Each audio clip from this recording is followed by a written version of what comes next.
Why do I not train like Arnold? So Arnold Schwarzenegger, along with other people like, say, Ronnie Coleman, also used very high volume training. Arnold used a very high volume training by, and Lee Haney, I believe, used a pretty high volume training. So why do I not train like these guys? I use a training method that is much more similar to that advocated by Mike Menser, and it's pretty close to the training used by Dorian Yates as well, although he did a few more sets per body part. So I've got, I actually did my first training program when I started lifting weights as a teenager was taken from Arnold's Encyclopedia of Modern Bodybuilding. And I just want to kind of run through real quick. He's got the beginning program, level 1 exercise program, and a level 2 exercise program. The level 1 exercise program is 6 days a week. Monday, chest, back, and abs. Tuesday, shoulders, upper arms, forearms, and abs. Wednesday is thighs, calves, lower back, and abs. And then repeat all that Thursday, Friday, and Saturday. The level 2 training program trains every body part 3 days a week, but still stays on a 6-day a week training schedule. So you're doing chest, back, thighs, calves, and abs on Monday, Wednesday, and Friday. Then shoulders, lower back, upper arms, forearms, and abs on Tuesday, Thursday, and Saturday. It already sounds like a lot. And there's a note here that says, always do 5 sets of 8 to 12 repetitions each, unless otherwise specified. So, for chest, this is a basic program. It says bench press, 5 sets of 8 to 12. Incline press, 5 sets. Pullovers, 5 sets. Then you go to back. Chin-ups, do as many repetitions as you can until you reach a total of 50 reps. So I guess if you can only do 3 chin-ups, then you're going to be doing quite a few sets there. Then bench curls, again 5 sets. Then deadlifts, 3 sets. Then abdominals, leg raises, 5 sets of 25 reps. Then you go shoulders, clean and press, 5 sets. Dumbbell lateral raises, 5 sets. Upright rows, 3 sets. Push presses, 3 sets. Upper arms, barbell curls, 5 sets. Dumbbell curls, 5 sets. Narrow grip bench press for triceps, 5 sets. Standing tricep extensions, 5 sets. Then forearms, wrist curls, 5 sets. Reverse wrist curls, 5 sets. Incline sit-ups, 5 sets. Then your leg day, you have squats, 5 sets. Lunges, 5 sets. Leg curls, 5 sets. Calves, 5 sets. Then the lower back, and remember we already did 3 sets of deadlifts on the previous day as part of our regular back training.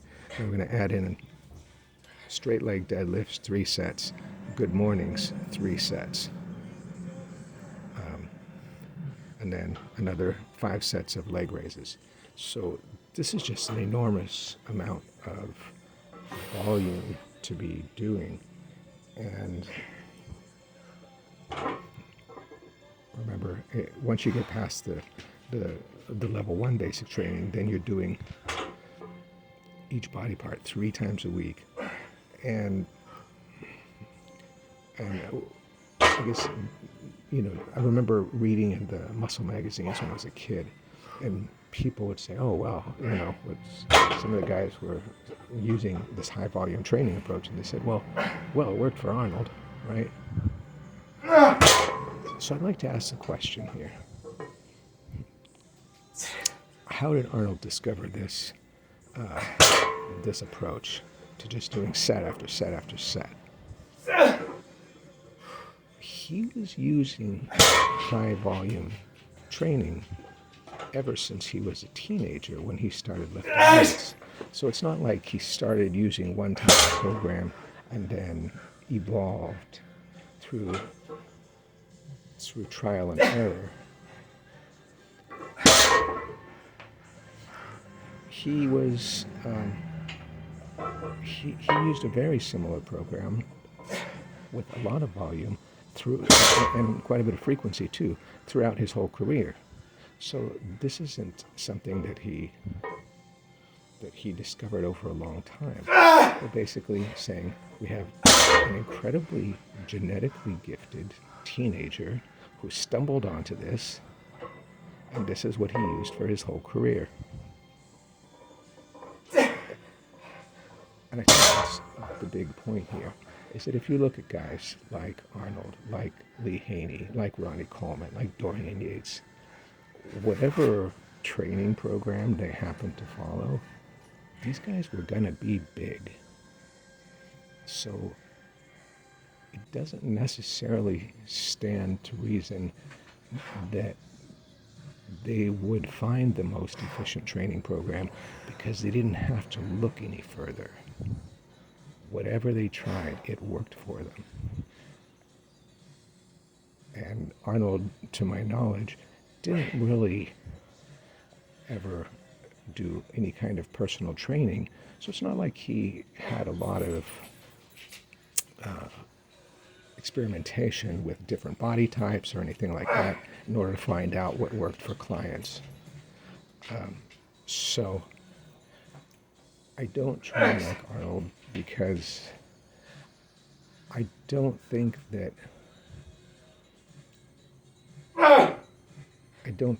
it's very time efficient, and I don't believe that I could make any better progress than I make on a much lower volume type of program.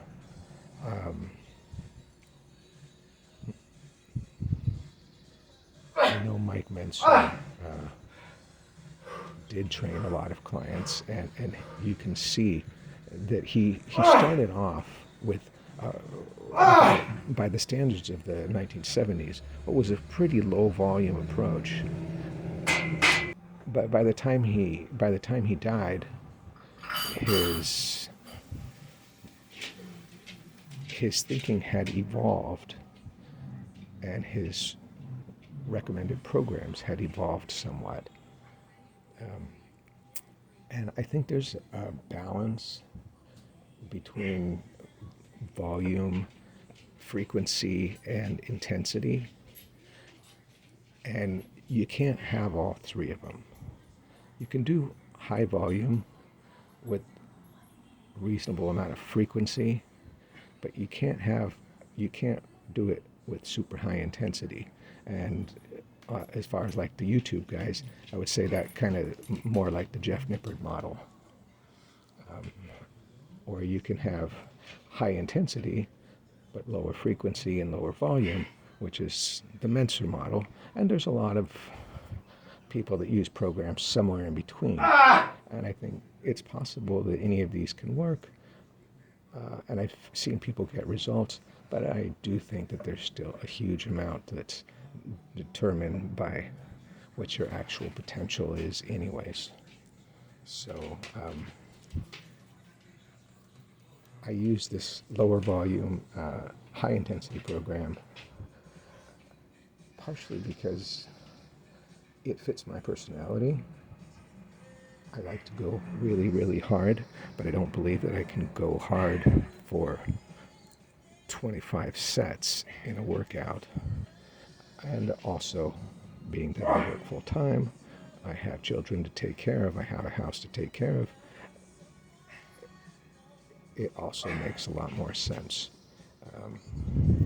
And I kind of evolved towards a higher intensity, lower volume approach when I was in my early 20s, when I was working about 70 hours a week. And I just had to, by necessity, to try and get in the gym, and I made pretty decent progress at that time. But I'm just about out of time, so perhaps I'll address that at another time. All right? That's all for today.